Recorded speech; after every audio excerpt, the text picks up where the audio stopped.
We continue this afternoon's press conference. We have defender midfielder Justin Haak. If you have any questions, please raise your hand. We'll get started with Christian. Hi, Justin.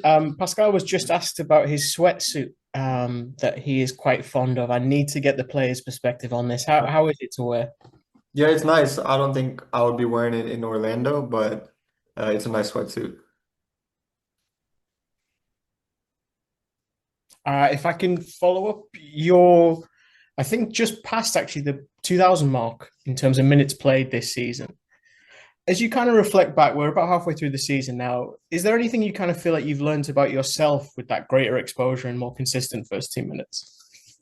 I mean, I think I've just been able to show what I already knew about myself. I always wanted a bigger role. I always felt like I could do more for the team, even when I wasn't playing with Ronnie or Nick Cushion. And now that I'm here, I just feel like I can better show what I've always felt all along. We'll go with Glenn.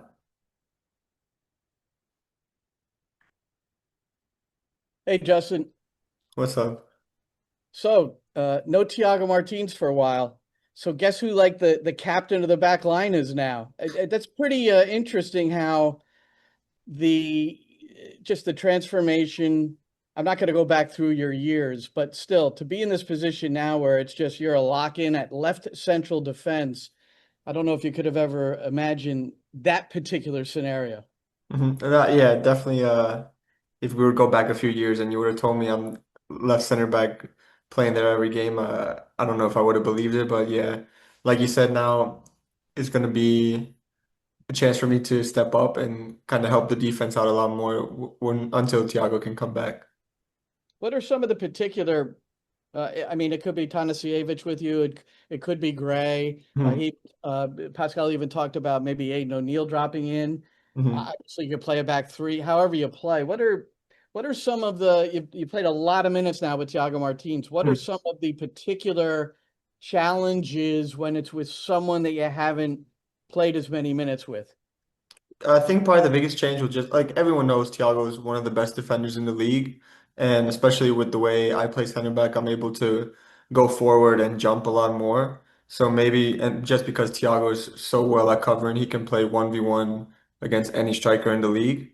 So Right. maybe depending on who's playing, we don't know yet for sure who's going to be playing in the back yet, but we just have to see how the partnership looks. And maybe if I have to stay back a little bit more, defend a little bit more and not go as forward as much as I have in certain games. That doesn't sound as much fun. No, that we'll see how it goes. Okay. Thanks, man. No problem. Chris. Hey Justin, Chris Campbell from the outfield. I want to go back a couple games against Orlando. You had a particular reaction after the own goal scored that leveled the match. I'm just curious as to, if that was a buildup of kind of things that were happening during the game with the opponent, or if it was just really just getting caught in the moment. If you can kind of just talk through that, thanks. Yeah, I think it was a little bit of both. I think Orlando's always a team that likes to be like a chippy. You saw when they pulled on Kevin's jersey a few minutes before that. They always the defenders talk a lot. So I think and add in our away form to get that goal, I think it was just a bit of in the moment and just let some emotions out. Jonathan. Hey Justin, I asked Pascal earlier about Dallas's if Dallas's home record changes anything. On the player side, does their not that great home record kind of motivate you guys to get off straight from the first whistle and jump at that opportunity? I mean, we look at every game in itself. Like, I'm sure you could ask Dallas the same thing about our away record. So it really doesn't matter the past records or how the last games have gone. It's just about focusing on this game and forgetting about all the rest. Alex. Hey Justin, so you're one of the more experienced players on the team now, and you're playing along some pretty young talent like Seymour and Johnny Shore. How does it feel stepping into that leadership role and helping guide them on and off the pitch? Yeah, it's really important for me, especially coming from the academy, seeing all these guys getting really good opportunities with the first team, training every day. So it's just whatever little bits I can help them with, even just talking to them a bit more off the field, helping them feel comfortable. I try to do it as much as I can. Chris, go ahead. Hey Justin, Chris Campbell from the outfield again.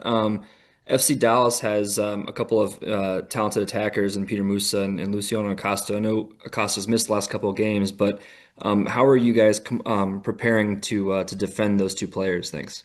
Yeah, first of all, Acosta, I think we know very well. We played him in the playoffs last year. I feel like we've played Cincinnati so many times in the past few years, so we're very familiar with Acosta's game. Musa, we haven't played against obviously, but we did our video session on them, and we'll do more later today, just about how we're going to deal with that. And first is for us is figure out who we're going to have in the back line, and then we'll go from there.